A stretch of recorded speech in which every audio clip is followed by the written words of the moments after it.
వచ్చి బయటకు వచ్చి నిలబడితే అది జనసేన అవుతుంది. అది ఎందుకంటే ఎందుకు చెప్తున్నాను ఈ మాట అంటే, నేను సగటు మధ్యతరగతి మనుషులు ఎట్లా ఉంటాడో నేను అలాగే పెరిగాను. ఈరోజు ఎంత డబ్బున్నా కానీ నా మధ్యతరగతి మనస్తత్వాన్ని నేను పోగొట్టుకోదలుచుకోలేదు. ఆ మధ్యతరగతి మనిషే ఈ రోజున కూర్చొని ఓటు చీలకూడదు, అందరం కలిపి ఉండాలని చెప్పి సగటు మధ్యతరగతి మనిషి ఆకాంక్ష ఆశయమే ఈ రోజున జనసేన ముందుకు తీసుకొచ్చింది.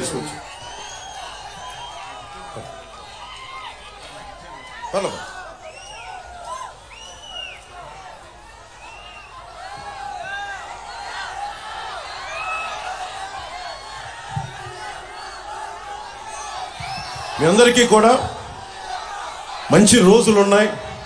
క్రోధినామ ఉగాది సంవత్సరం నిన్నే జరుపుకున్నాం. మీ అందరికీ నేను ముందుండి చెప్తున్నాను, మనకి దాదాపు 10 పథకాలు, మనది షణ్ముఖ వ్యూహం. చంద్రబాబు గారు చెప్పింది సూపర్ 6.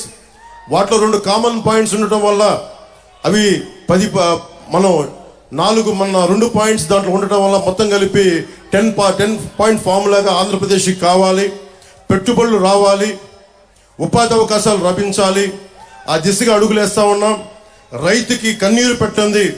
మన ఎర్రకాలువ సమస్య కానీ, ఎర్రకాలువ పూడికలు కానీ, రిపేర్లు కానీ, చిట్ట చివరకు ఉండే పంట పొలాలు కూడా నీరందేలాగా మేమందరం నిలబడాలంటే అరిమిల్లి రాధాకృష్ణ గారిని మనస్ఫూర్తిగా మీరు అభ్యర్థిగా గెలిపించండి. ఇది జనసేన నాయకులకి, కార్యకర్తలకి, ఆడపడుచులకి, వీర మహిళలకు కూడా నా ప్రత్యేకంగా నేను విజ్ఞాపన. దేనికి అంటే ఈ ఒక్కసారికి మనం ఖచ్చితంగా రాష్ట్ర ప్రజల పక్షం వహించాలని మనస్ఫూర్తిగా కోరుకుంటూ, అలాగే భూపతిరాజు శ్రీనివాస్ వర్మ గారు మన కూటమి ఉమ్మడి అభ్యర్థిగా భారతీయ జనతా పార్టీ తరపు నుంచి నిలబడతా ఉన్న నర్సాపూర్ పార్లమెంట్ అభ్యర్థిగా వారిని మనస్ఫూర్తిగా బలమైన మనకి మెజారిటీతో గెలిపించవలసిందిగా మనస్ఫూర్తిగా కోరుకుంటా ఉన్నాను. అలాగే ఈ సభకి వచ్చిన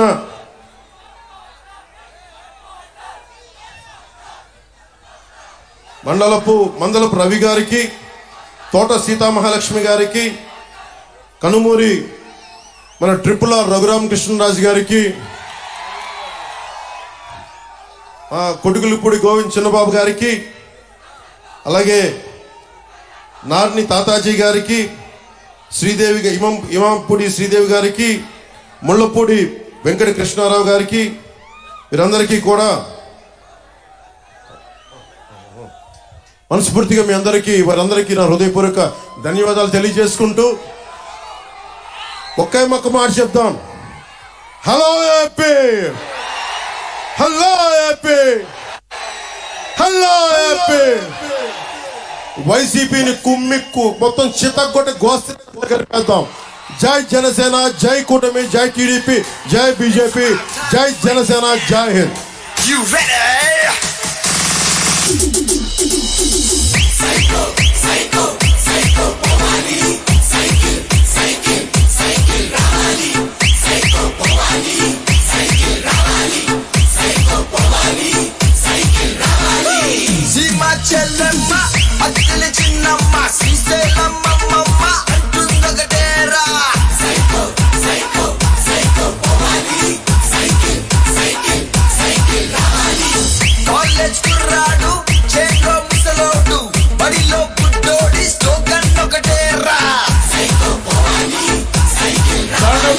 సాక్షిగా చెప్తున్నా,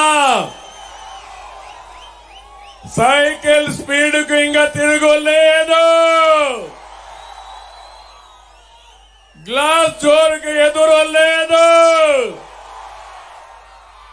కమల వికాసానికి అడ్డే లేదు. రాష్ట్రానికి అన్ని మంచి రోజులే. మా తమ్ముళ్ళు చెప్తున్న యువతకి,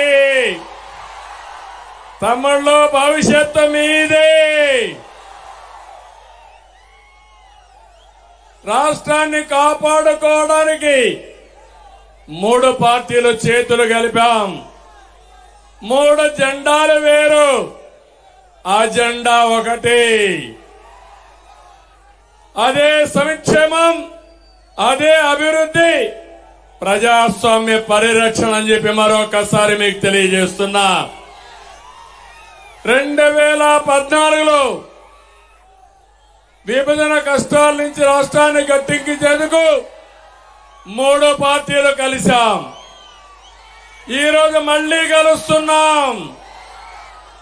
జగన్ కబంధ హస్తాల నుంచి రాష్ట్రాన్ని కాపాడుకోవడానికి సిద్ధమా తమ్ముళ్ళు అని మిమ్మల్ని అడుగుతున్నా.